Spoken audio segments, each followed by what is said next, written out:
Good morning everyone. Welcome once again on my YouTube channel. So students,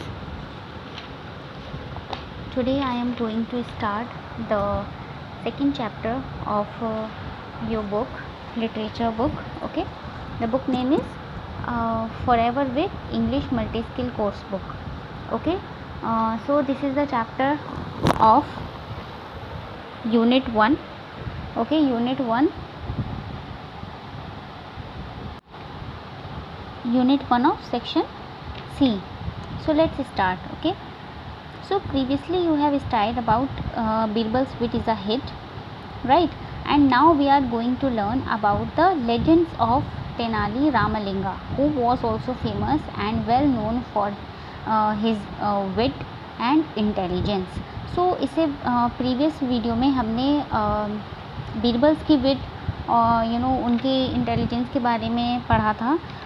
ये इस जो chapter है ये भी विट एंड इंटेलिजेंस पर ही बेस्ड है, बट इसमें हम तेनाली रामलिंगा के बारे में पढ़ेंगे, who was also famous and well known for his wit and intelligence, जो कि वो भी अपनी विट और इंटेलिजेंस की वजह से जो है फेमस थे. Okay, so let's start. Most of us have heard about the wit of Birbals and Mulla Naziruddin. Tenali Ramalinga is popular and well known too for his wit and intelligence. Tenali is a small town in Andhra Pradesh and Ramalinga was a simple Brahmin boy from this town. With his wit and intelligence, he went on to become the court jester of Krishnadeva Rayalu of Vijayanagar Empire. Okay. Vijayanagar is called Hampi. ठीक है, जो bracket में यहाँ पर दे रखा है हम्पी. सो Krishnadeva was one of the most famous and successful ruler of Vijayanagar, and he ruled between 1509 and 1529, much before Babur established the Mughal dynasty. So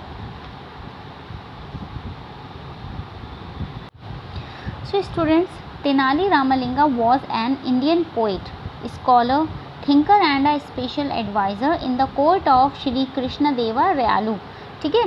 सो इससे पहले जो हम पढ़ चुके हैं बीरबल और मुल्ला नज़ीरुद्दीन के बारे में. ठीक है, हम लोगों ने इनके बारे में पहले ही सुना है, बट तेनाली रामलिंगा जो थे वो भी पॉपुलर थे. किस लिए? अपनी विट एंड इंटेलिजेंस के लिए. वो क्या थे? वो इंडियन पोइट थे.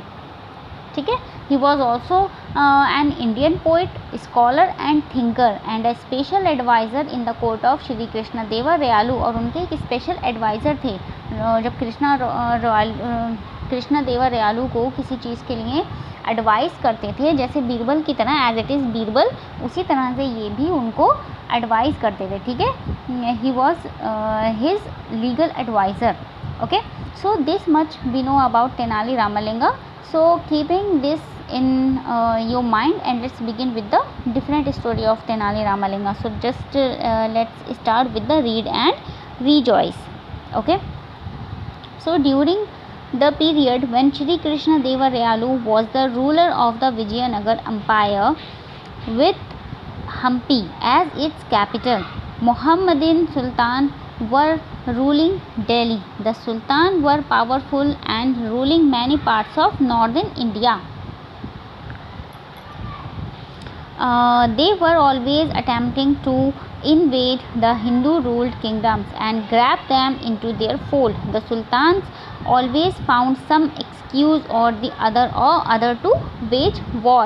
The Delhi Sultan once got an idea to trouble Shri Krishnadeva Rayalu, and instantly he sent a wedding invitation to him. Okay, so going through the content of the invitation, the royal court, Bhuvana Vijayam and King Rayalu went speechless. The invitation read thus. Okay, so see what we understand from the story. So during the period, what period?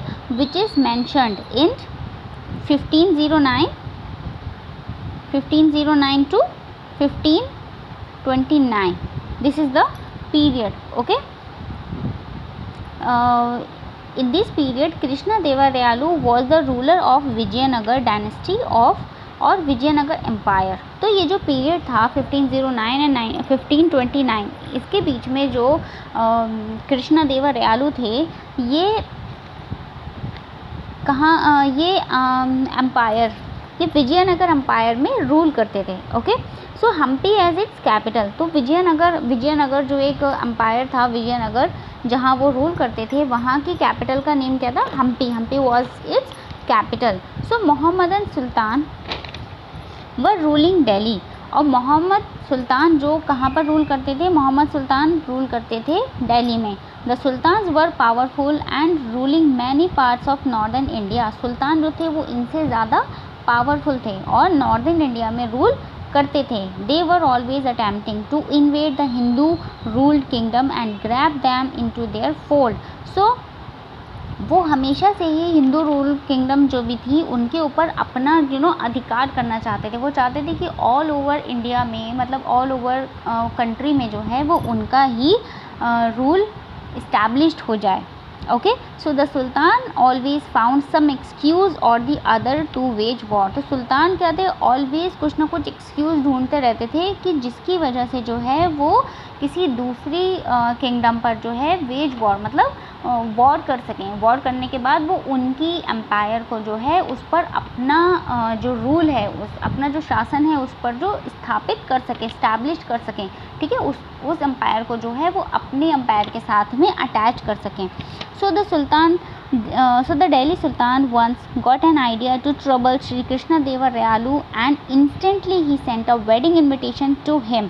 सो दिल्ली सुल्तान को एक बार एक idea आया। क्या उनको एक idea आया कि कृष्ण देवरायालू को जो है किस तरह से परेशानी में डाला जाए। उन्होंने उनको परेशानी में डालने के लिए एक आइडिया जो था वो सोच लिया और उन्होंने जो था एक वेडिंग इन्विटेशन जो है उनके वहाँ पर भेज दिया। Now you will think how can it be possible that a wedding invitation has become a matter of trouble, right? तो माइंड में ये आ रहा होगा ना कि किस तरह से, मतलब जैसे एक वेडिंग इनविटेशन जो है, उस वेडिंग इनविटेशन के थ्रू किसको ट्रबल में डाला जा सकता है, एक वेडिंग इनविटेशन से किसको क्या प्रॉब्लम हो सकती है, right? So just going through the content of the invitation, let's see what was the invitation. So invitation, what said the invitation? So wedding invitation, Delhi, date यहाँ पर mention है, dear Krishna देवरायालू, we propose to perform the marriage of the newly dug well in our kingdom on the first day of next month. We have the pleasure of inviting all the wells in your kingdom to attend the ritual and their wells, okay, presence is solicited from the Delhi Sultan. So this was the invitation. So अब आपको समझ में आया है कि इसका title जो है the weird wells wedding invitation. अच्छा, वेल्स किसे कहते हैं ना? वेल्स कहते हैं कुएं को, ठीक है। सो कुएं की जो है एक वियर्ड वेल्स वेडिंग इन्विटेशन था, ठीक है। तो ये उन्होंने इन्विटेशन जो है वो कृष्णा देवरायालू के पास भेजा और जिसको पढ़ने के बाद वहाँ पर वो बहुत ज़्यादा प्रॉब्लम में आ गए, सुनने के बाद बहुत ज़्यादा वरीड हो गए, टेंशन में आ गए। Okay, so students, what have you understood from this weird invitation? This invitation told that the Sultan of Delhi had sent a invitation to the king of Krishna Devarayalu, ठीक है। कृष्ण देवरायालू के पास वो एक वियर्ड वेल्स इन्विटेशन भेजते हैं जिसमें लिखा होता है, जिसमें वो ये चाहते हैं he want to perform the marriage of the newly dug well, मतलब उनके किंगडम में जो है एक नया नवेला जो है कुआं जो है बनाया गया होता है। Newly dug perform the marriage of the newly dug well in his kingdom. Okay, so वहाँ पर जो है एक नया कुआं जो है उन्होंने बनवाया होता है and he wants to get their wells, he wants to get their wells to get marriage to the Krishna Devarayalu's kingdom's wells। तो वो क्या चाहते हैं कि उनके यहाँ का जो न्यूली डग वेल्स है उसकी शादी जो है वो कृष्णदेवरायलु के यहाँ पर जो डग हैं उनको जो है इनवाइट किया गया है, ठीक है। वो अपने न्यूली डग वेल्स की शादी करवा रहे हैं, जिसमें कृष्णदेवरायलु के किंगडम में जितने भी वेल्स आते हैं उनको इनवाइट किया गया है। एंड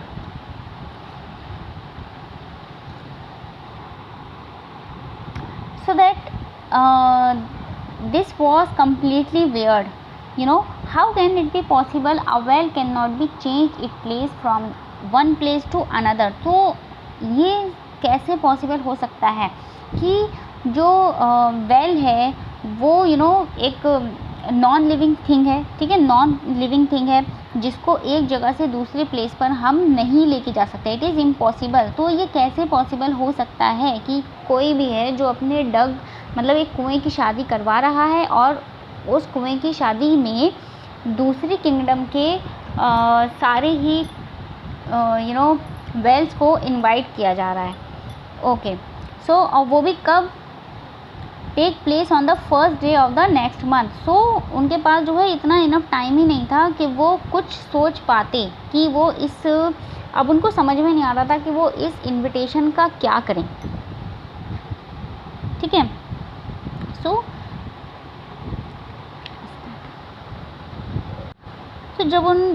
जब कृष्णदेवरायलु को ये इनविटेशन मिलता है, they got very worried about this, बहुत ज़्यादा परेशान हो जाते हैं। And the trouble did not stop there.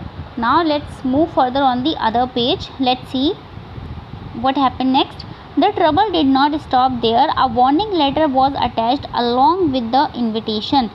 The warning letter said that in case the king failed to send all the wells to his kingdom on the specified day, such action would be treated as an insult and would invite the fury of the Delhi Sultan.